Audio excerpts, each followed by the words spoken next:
they had said that they met you beforehand, and I had practice or I would have work, so I hadn't met you until the night that they said, oh, we invited the guys from downstairs to the bonfire. And you showed up in a flannel with, it was the red and orange one I think that you still have, with jeans, your beat up Sperry's that like you love so much, and your FSU hat like halfway down your forehead so that we could barely see your eyes.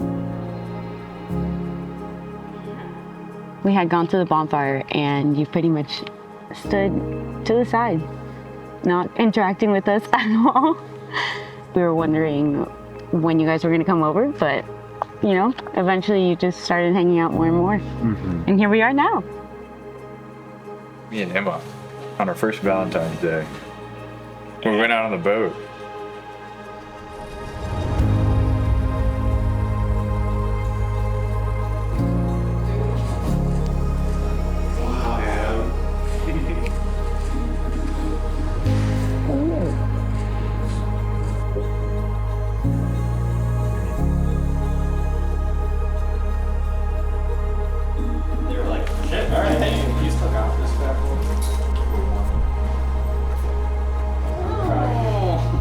Spit up on yourself?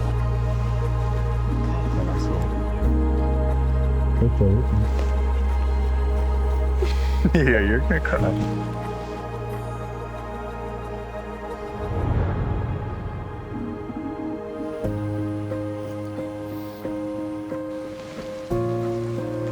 My sweet. Thanks, darling.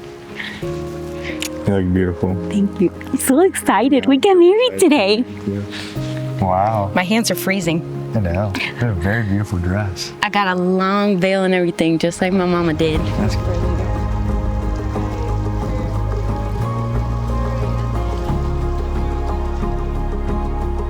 Wow. We did it! Yeah, you're so excited. I know, I am.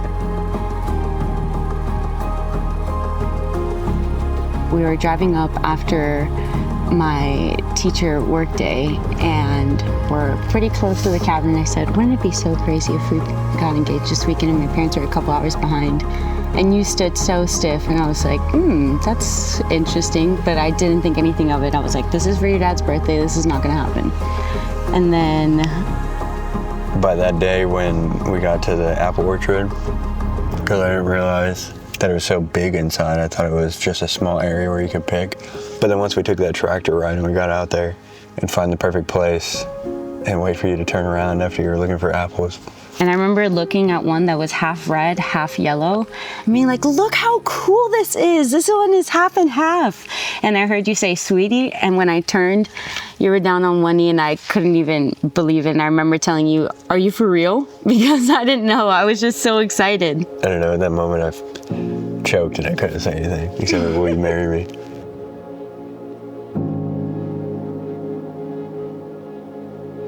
I remember even telling Jenna when we went for her birthday, I was like, I could see myself marrying Josh. Like, he really was, you've just always been so amazing.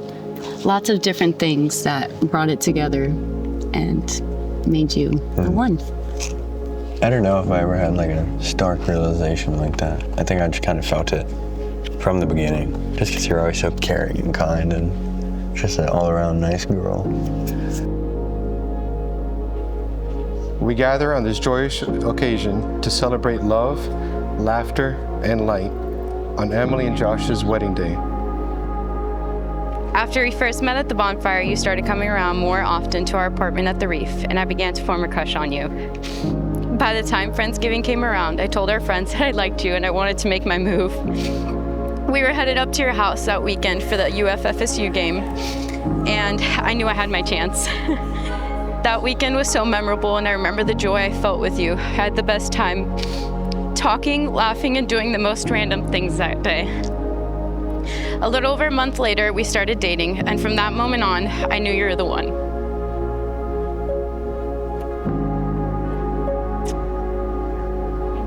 Emily, from the moment I met you in that third floor apartment, I told myself I wouldn't stop until I made you mine. When I finally did, I told myself I wouldn't stop until I made you mine forever. So standing here right now, it's safe to say that I'm filled with more joy and gratitude than ever before. For the past 4.5 years, you have been my best friend, confidant, partner in crime.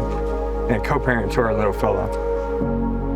Emily and Josh, by the love that has brought you here today, and by the power vested in me, it is my delight and honor to pronounce you husband and wife. You may now kiss the bride.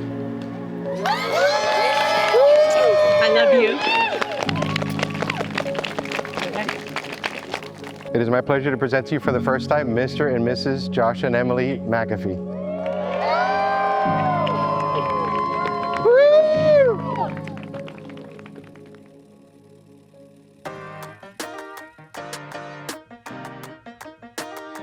It wasn't until 2 weeks before the wedding that I realized no writing tips, no AI, and no words can help capture the friendship Emily and I have. No words except maybe one: destiny. Now, destiny is defined to be the future of oneself, whether controlled by their own choices or by a hidden power. Thankfully, that hidden power knew that Emily and I were not destined to be friends later in life, but destined to be friends our entire lives. To Emily and Josh, your love is just beginning, and I have no doubt that it's going to be filled with all the joy, laughter, and happiness that both of you deserve. Here's to a lifetime of adventures, memories, and love. Let's all raise our glasses to the newlyweds, Emily and Josh.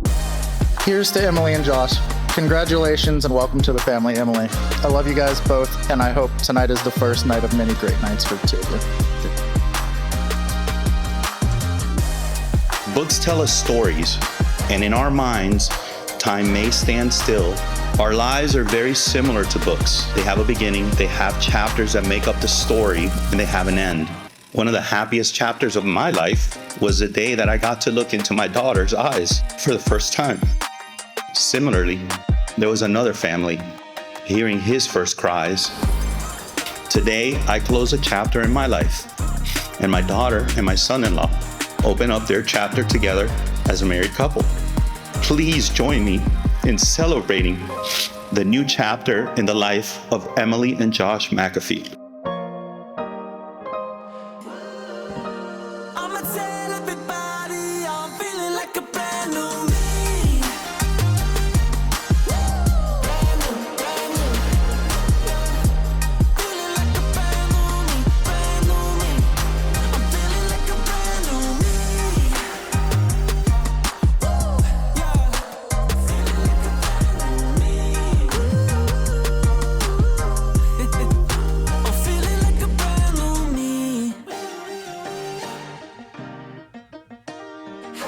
The thing I'm most excited for about the wedding isn't even like a certain part of it. It's just being able to finally call you my wife.